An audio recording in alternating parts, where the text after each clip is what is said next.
I don't agree much. Resting not necessarily hindi pagganahin ng mind. Oh, tama. Pati yung commenter hindi nag-agree. Di ba? Diyos ko po. Sabi ko kasi, Lods kayo, pahinga-pahinga rin. Ha? Yung brain cells mo, pahinga-pahinga mo rin. Araw-araw ka nagko-content. Ha? Hinide mo na nga yung ibang content ko eh. Yung ibang content mo sa akin, hinide mo na. Diba? Pahinga-pahinga rin pag may time. Which is, I agree. Kasi ako, Oh, tama, agree din siya. Kinontra na din yung sinasabi niya. Kinontra niya, mga kaibol yung sinasabi niya. the way I use the resting and my conception of resting, Tama, may conception pa. Sige. Paliwanag Is- mo. doing, Doing ano? unang-una, what I love to do. What I love to do. Second, being alone in my mind. Wow. Big word. Being alone in my mind. Tibay. Big word. That's rest to me. Yan pala yung rest, no, mga kaibol. No. Hindi natin maarok talaga, mga kaibol, yung rest niya para sa kanya kasi nasa ibang dimension siya, mga kaibol eh. Yan, pasensya na po kayo kung medyo sumakit yung mga ulo nyo, ha. Nag-gets nyo? Hindi eh.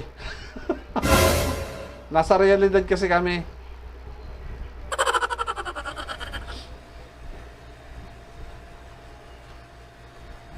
That's the reason why pagod ka kasi stress ka kasi you're always thinking about the things you should be doing. Saan yung rest doon? Ito. Nasaan doon yung rest doon you should be doing? Yes, for me too. Right? Okay, so, I call that resting. Even in sleep, our mind works, di ba? Yes, actually, my mind works too. No, tamo, agree din siya. So, saan ang rest doon?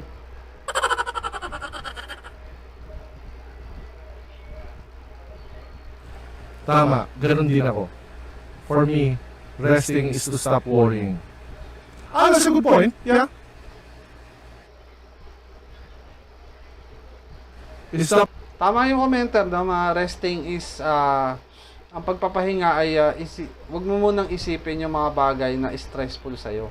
No? Pwede nating sabihin yon, no? Kaya nga, sinasuggest ko, no, mga kaibol, na pag gusto mo talaga magpahinga, no, is, kahit na bagong gising ka lang, gusto mo na talaga ng total na rest, mga kaibol, is, kuhain mo yung cellphone mo, kinig ka lang music, 'di ba? Habang nakahiga ka, no? Total kagigising mo lang, oh. Gawin mo para makapagpahinga ka. Punta ka sa living room, papunta ka sa sala, dalay mo yung cellphone mo tsaka headset. O kaya yung Bluetooth earphone mo. Kinig ka lang music, ganun ka lang. 'Di ba? Nakakapag-rest ka na nun. Exactly, yung point ng commenter na alisin mo yung mga bagay na nakaka-stress sa'yo. Ano ba yung mga bagay na nakaka-stress sa'yo? Unang-una, syempre yung trabaho mo, yung regular mong ginagawa. 'Di ba? Which is, meron din naman talagang factor yan na nakakapag-ano sa'yo, nakakapag-stress sa'yo, no? Mga kaibol, kahit na love mong ginagawa yan, o kahit na love mo yung ginagawa, 'di ba? So, yun yung way ko. Para sa akin, mga kaibol, yun yung way ko ng pagre-rest, no? Mga kaibol, kasi hindi ko alam kung stop your mind, stuck your mind in your stuck